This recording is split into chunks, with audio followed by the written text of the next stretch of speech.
जय श्री कृष्ण। हर हर महादेव। स्वागत है आप सभी का आपके अपने चैनल हमारे संस्कार में। आज हम लेकर आए हैं मार्गशीर्ष अमावस्या का महत्व और मुहूर्त के बारे में जानकारी। जैसा कि सभी जानते हैं, एक महीने में 2 तिथियां पड़ती हैं, एक अमावस और एक पूर्णिमा। जो कृष्ण पक्ष के पखवाड़े में पड़ती है उसे अमावस्या कहा जाता है, और जो शुक्ल पक्ष के पखवाड़े में पड़ती है उसे पूर्णिमा कहते हैं। और कृष्ण पक्ष की 15वीं तिथि अमावस्या कही जाती है। और इस तिथि का महत्व उस हालात में और भी बढ़ जाता है जब यह मार्गशीर्ष यानी मंगशीर के महीने में होती है, क्योंकि इस दिन न केवल भगवान विष्णु और भगवान विष्णु के साथ माँ लक्ष्मी जी, बल्कि पितरों के निमित्त भी इस दिन पूजा अर्चना दान पुण्य किए जाते हैं। और इसके साथ साथ शनिदेव की पूजा का भी शुभ फल प्राप्त होता है। यानी अमावस्या के दिन शनि भगवान की पूजा करना भी बहुत ही पुण्यदायी माना जाता है। और ऐसा माना जाता है कि इस दिन अमावस्या तिथि पर किए जाने वाले पूजा के सभी उपायों को करने पर जीवन में अगर ग्रहों से जुड़े हुए कुछ दोष हों, यानी कि हमारी कुंडली में ग्रहों से जुड़े हुए दोष बहुत हद तक या पूरी तरह से भी समाप्त हो जाते हैं। और जो भी साधक कहिए या भक्त कहिए, उनको सुख और सौभाग्य की प्राप्ति होती है। तो चलिए अब हम बताते हैं अमावस्या के दिन किए जाने वाले देवी देवताओं, नवग्रहों और पितरों से के निमित्त पूजा के अचूक उपाय। उनके बारे में जानकर आप उन्हें अवश्य ही करिएगा, ताकि आपको भी अपनी समस्याओं का हल मिल सके और आपके कष्ट दूर हो सकें। और उससे पहले हम आपको बताने जा रहे हैं इस बार अमावस्या तिथि और रहने वाले शुभ मुहूर्तों के बारे में। इस बार अगहन यानी मार्गशीर्ष यानी मंगशीर के महीने की अमावस्या का व्रत 19 नवंबर के दिन बुधवार को रखा जाएगा।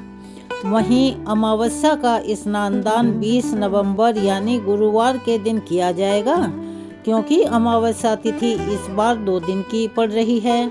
और अमावस्या तिथि 19 नवंबर बुधवार को सुबह 9:44 से शुरू हो रही है, और इस तिथि का समापन 20 नवंबर गुरुवार को दोपहर 12:16 पर होगा। अब ऐसे में ब्रह्म मुहूर्त में विद्यमान अमावस्या तिथि में अमावस्या का स्नान दान किया जाता है। वहीं अमावस्या तिथि पर शाम के समय दीप दान करने का भी बहुत अधिक महत्व बताया गया है। दीपदान के साथ साथ पीपल की पूजा करने या शनि देव की पूजा का विधि विधान है।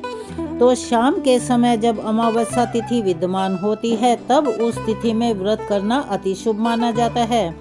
और 19 नवंबर बुधवार के दिन इस बार ब्रह्म मुहूर्त सुबह 5:11 से 5:59 तक रहेगा। सूर्योदय होगा सुबह 6:47 पर और सूर्यास्त शाम को 5:37 पर होगा।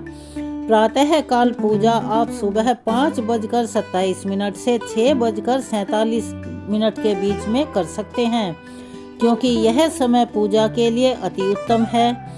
शाम की पूजा शाम को 5:26 से 6:46 के बीच में कर सकते हैं। इसी समय में आप दीपदान भी कर सकते हैं। अमावस्या व्रत के दिन इस बार बहुत अच्छे संयोग भी बन रहे हैं। सौभाग्य योग इस दिन सुबह 9:01 तक रहेगा। उसके बाद में शोभन योग शुरू हो जाएगा। और राहु काल, जिसका नाम लेते हुए भी अच्छा नहीं लगता, इसे बहुत अशुभ माना जाता है। इसमें कोई भी शुभ काम नहीं करना चाहिए, क्योंकि अगर किसी ने जिद में आकर या अड़ियलपने में कोई शुभ काम इसमें किया तो उसके परिणाम अच्छे नहीं होते हैं। यह दोपहर 12 बजे से लेकर 1:30 तक रहेगा। और राहु काल के समय में आप सिर्फ राहु केतु ग्रह से संबंधित दान दक्षिणा दे सकते हैं, या उनके संबंधित जो पूजा है वो कर सकते हैं। 20 नवंबर गुरुवार के दिन, जिस दिन अमावस्या का स्नान दान किया जाएगा, उस दिन सूर्योदय का समय होगा सुबह 6:48 पर और सूर्यास्त शाम को 5:36 पर होगा। ब्रह्म मुहूर्त में अमावस्या का स्नान किया जाता है, यह बात अवश्य ही ध्यान रखें। तो ब्रह्म मुहूर्त में सुबह 5:12 से सुबह 6 बजे तक स्नान करने का समय रहेगा। प्रातः काल पूजा आप सुबह 5:28 से 6:48 के बीच कर सकते हैं और इस दिन शोभन योग सुबह 9:53 तक ही रहेगा। अभिजीत मुहूर्त सुबह 11:50 से दोपहर 12:34 तक रहेगा। अभिजीत मुहूर्त में किया गया दान अति पुण्यदायी और सफल माना जाता है।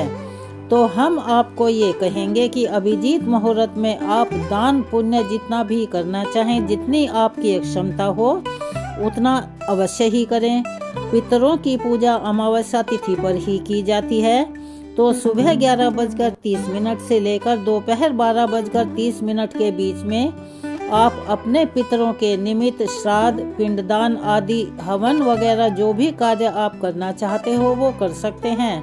और जो लोग बुधवार के दिन पितरों की पूजा करना चाहते हो वह सुबह 11 बजे से लेकर 11:50 के बीच में पितरों की पूजा कर सकते हैं, क्योंकि इसके बाद राहु काल शुरू हो जाएगा और राहु काल दोपहर 1:30 से 3 बजे तक रहेगा। 19 नवंबर को भी आप पितरों की पूजा कर सकते हैं, जिसका समय सुबह 11 बजे से लेकर 11:45 तक रहेगा। अगर आपकी कुंडली या आपके घर में पितृ दोष है तो उसके निवारण के लिए या फिर अपने पितरों की पूर्वजों की कृपा पाने के लिए इस दिन किसी जल तीर्थ जैसे गंगा जी या किसी भी पवित्र नदी में स्नान करना बहुत ही पुण्यदायी माना जाता है, जिससे अक्षय पुण्य की प्राप्ति तो होती ही है, लेकिन पितरों का उद्धार भी बहुत जल्दी होता है। अगर आप किसी पवित्र नदी या गंगा जी में स्नान करने के लिए ना जा पाएं तो घर के अपने नहाने वाले पानी में थोड़ा सा गंगा जल मिलाकर स्नान कर सकते हैं। इसके बाद याद करके सूर्य नारायण भगवान को अर्घ्य दें, फिर भगवान श्री कृष्ण और भगवान विष्णु की विधि विधान से पूजा करें। इसके बाद ही पितरों के लिए पिंडदान या तर्पण करें और अमावस्या के दिन गाय और कुत्ते के लिए रोटी और चींटियों के लिए आटा और शक्कर मिलाकर डालने से पितरों का आशीर्वाद मिलता है, यानी जो वो खाते हैं वो पितरों को अर्पित माना जाता है। और अगर संभव हो, आपकी अक्षमता हो, तो इस दिन आप किसी जरूरतमंद व्यक्ति को जो भी आपकी श्रद्धा हो, अन्न की, धन की या फिर दक्षिणा आदि की, उनका दान अवश्य ही करें। ज्योतिष के अनुसार अगर किसी व्यक्ति पर शनि की ढैया फिर 7.5 चल रही हो, उनके लिए किसी भी अमावस्या की तिथि पर शनि देव से जुड़े हुए उपाय अत्यंत लाभदायक होते हैं और उन्हें उन कष्टों से मुक्ति मिलती है। जैसे कि अमावस्या तिथि पर शाम के समय शनि देव की और पीपल के वृक्ष की पूजा करनी चाहिए और दीपक भी अवश्य ही जलाना चाहिए। शमी के पेड़ के नीचे या फिर पीपल के पेड़ के नीचे आप आटे से बना हुआ चौमुखी दिया, जिसमें कि 4 बत्तियां रखी जाती हैं, सरसों का तेल डालकर जला सकते हैं। और शनि देव के मंत्र का अधिक से अधिक, जितना आपके पास समय हो, समय का अभाव ना हो, तो आप उसका एक बड़ी मात्रा में जाप कर सकते हैं। इस दिन बहते हुए जल में दीपदान करने से भी अनंत सुखों की और सौभाग्य की प्राप्ति होती है। अमावस्या तिथि पितरों को समर्पित मानी जाती है। वैसे तो अमावस्या के दिन कोई भी शुभ काम ना शुरू किया जाता है और ना ही कोई खरीदारी वगैरह की जाती है, लेकिन पितरों के निमित्त जितने भी काम हैं वो अमावस्या तिथि पर करने से शुभ फलों की प्राप्ति होती है और पितरों को मुक्ति मिलती है। इसीलिए इस दिन वैसे तो अगर आप चाहें तो अपने जीवन में उनको शामिल ही ना करें, जो भी तामसिक चीज़ें हैं अगर परहेज कर पाएँ तो बहुत अच्छा है, लेकिन अगर आप नॉर्मल उसमें परहेज नहीं कर सकते तो कम से कम जो हमारे पूजा करने के दिन हैं, यानी कि जो तिथियां ऐसी हैं जिसमें हम पितरों के निमित्त कार्य करते हैं, उनमें भूलकर भी तामसिक चीज़ों का सेवन ना करें।